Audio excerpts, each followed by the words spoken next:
Gentlemen, let's broaden our minds. Lawrence?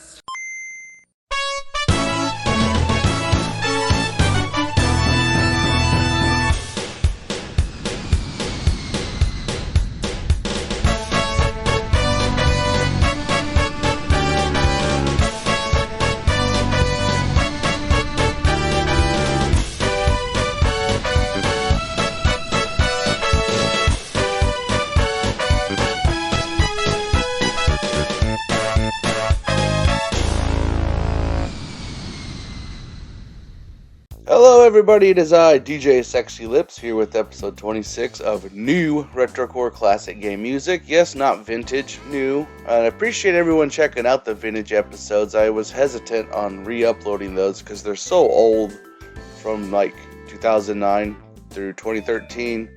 But they seem to be doing better than this show as of right now. But views are views, I suppose, so thanks for checking that out.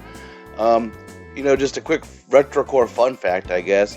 How this show even came about. Back in before 2009, I had a regular podcast, just Retrocore, where I and various revolving hosts came and went, just talked about video games, retro games, whatever. And after a while, as I'd learned stuff, editing and tricks as the show went on, I decided to add background music to our vocal tracks, to add something to the show, I suppose. Well, that turned into everybody emailing me about what track is that in the background, or was that this track? Or even, you should play this next time. I'm like, bros, that's not the point of this show. But people wanted video game music back then. There weren't much podcasts doing it. There were no restrictions like there are today. So, I just kind of ran with that. People requesting songs and asking about them, and I created the Retrocore Classic Game Music. And today's show, we're going to continue from last show where we did the blocks. Got Super Nintendo first, kind of cheating with the first one. It's called Super Mario World. It's from the Mario World album, released in 1991 in Japan. It was actually from Nintendo, Playtronic, and Warner Brothers, so here we go, let's get into some fantastic game music, shall we?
So yeah, that first block of music there, all from Super Nintendo, minus the first track. I mean, it's based off a Super Nintendo game, but as stated, it was Super Mario World from the Super Mario World album, released in 1991. Then we had Kick and Punch, Battletoads and Double Dragon, followed by Junkman Stage, Mega Man 7. That game gets a lot of hate. 7 and 8, I don't understand it. I mean, yeah, I don't pay attention to the story, maybe that's why. But, I like them. And then Koopa Beach, Super Mario Kart on the Super Nintendo. The Mario Kart that started it all. And we're still, heck, Mario Kart World Tour on the Switch 2's around the corner here. Coming out in June or whatever, so. Something that released way back when, still kicking today. Gotta love it. Coming up next, I got music from the Nintendo 64. Oh my god, Nintendo 64! And Mute City is gonna kick us off. I'm your host, DJ Sexy Lips, bringing you the hits of yesterday, gaming style.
So there was our Nintendo 64 block. We had Mute City, F-Zero X, followed by Match Type D from WCW versus NWO World Tour. And that, a lot of memories with that with Sobaer. My real friend Don in real life I knew as a kid, childhood, growing up, still know to this day, communicate with, play games with. We played the shit out of this game back in the day.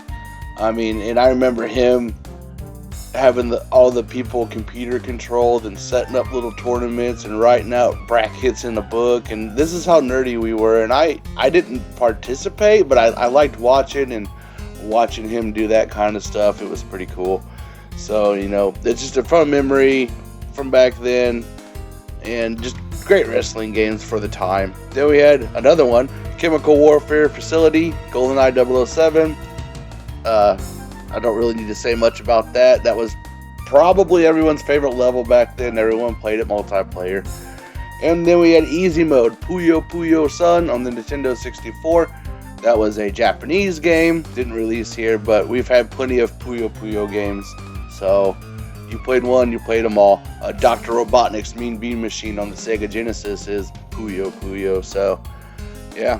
Coming up next, we have good old Nintendo music, because I like 8-bit Nintendo music, and Sobaer did request one, and I'm throwing that at the end of the Nintendo block, because it's Nintendo. He wanted the DuckTales title theme, so that's at the end. I'm your host, DJ Sexy Lips, bringing you the hits of yesterday gaming style.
So on that Nintendo block, the first one we had Zone 1 Plains, Amagon. I never played that as a kid. Followed by Bloody Tears, good old Castlevania 2. God, that game was different from this first, that's for sure, but it's not bad.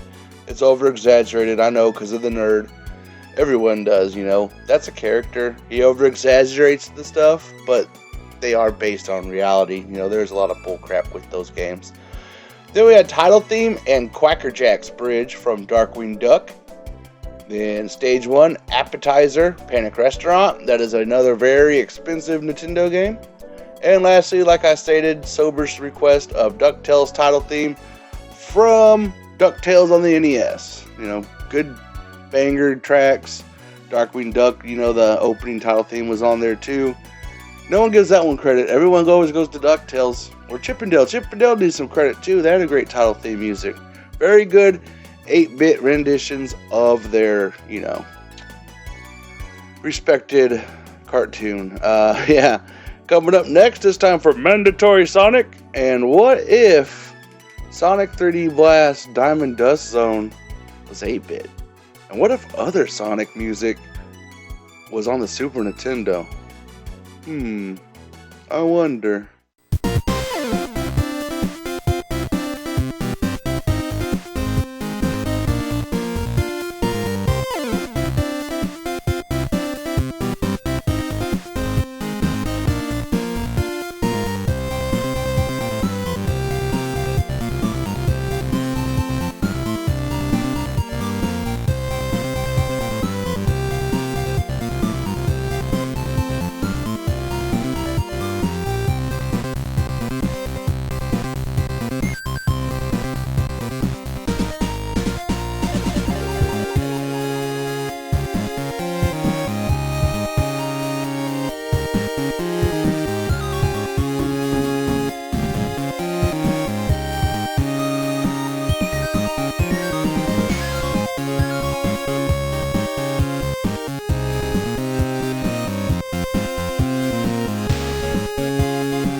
So yeah, I decided to have some fun, do something different there with mandatory Sonic. Gameplay is still all from the Sega Genesis titles, but you know, they were all different. We had Diamond Dust Zone from Sonic 3D Blast, but it was the 8-bit arrange album by Dano Oct 1. Then we had Toxic Caves, Sonic Spinball, SNES Remix by Yuzoboy, Casino Night Zone, Sonic 2 SNES Remix, again by Yuzoboy. And lastly, we had Mushroom Hill Zone Act 1, Sonic 3 and Knuckles SNES Remix album. You know, those are all pretty fun, you know. To me, they're okay, but I guess because I'm so used to the Genesis sound, I can't, they're still better to me. So much more better than the SNES versions, but gotta respect the people who created and took the time to do that, and it's pretty cool to me. So we're almost at the end of the show, so it's time for Double Then and Now. We're gonna do one from Bubsy, and then I had a requested Then and Now from Sobaer, Final Fantasy IV. So we'll get into that, and then I'll come back from the end of the show and my pick. I'm your host, DJ Sexy Lips, bringing you the hits of yesterday, gaming style.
Possibly you're wrong.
So yeah, I hope you like Double Then and Now. I play the original track, obviously, followed by some kind of OCremix or some other track I find online. You know, I get copyright struck quite often, but since the show isn't monetized, it's all good. I do it for the love of game music, and yeah, that's why. So we had Hill Street Blues from Bubsy on the Genesis, followed by Furry Beat, OCremix by B-laze. B-laze, or B-lazy, I guess. The link is in the description. You can go download that and be cool. Then we had like I said, requested by Sobaer. He wanted Final Fantasy IV Then and Now. So I did the Theme of Love, Final Fantasy IV, Super Nintendo, and basically everything else since then. Recently re-released as the Pixel Remasters, which DJ Sexy Lips highly recommends. Any Final Fantasy fan, go out and buy the Pixel Remasters. Then we had Don't Leave Me, OCremix by Chromatic, Walnut. Again, link in the description, and go download those. Add them to your video game music library. Be cool and dance. Seeing the show, I appreciate everyone who comes out. I appreciate anyone who listens. Live chat, Jeremy, thank you so much for keep pumping out those thumbnails. I appreciate that so much. Add spice to the show instead of the same boring thumbnails every time that I did, like the first 10 episodes or so. So, I highly appreciate your work there. But we're at the end of the show where I pick another song that's personal to me, personal to my past, nostalgic, whatever. And I pick Stage 1 from Ninja Gaiden 2 on the NES. Everyone played these kind of games back then if you grew up with a Nintendo. This one sticks out to me because for some reason we had the second one. I'm guessing it was a rental clearance because the cartridge never worked properly. There was always white lines through everything. No matter what I did, no matter how much I cleaned it. I still have the cartridge to this day, the same one I had as a kid. I've taken it apart. I've cleaned it, brassoed it, whatever you want to call it, everything. And while the lines have diminished, they're still there. So it's some kind of permanent thing with the board. So, that just kind of always stuck there with me. That's how Ninja Gaiden 2 should be. And, Stage 1's a banger. So, again, thank you so much. I've been your host, DJ Sexy Lips, bringing you the hits of yesterday gaming style.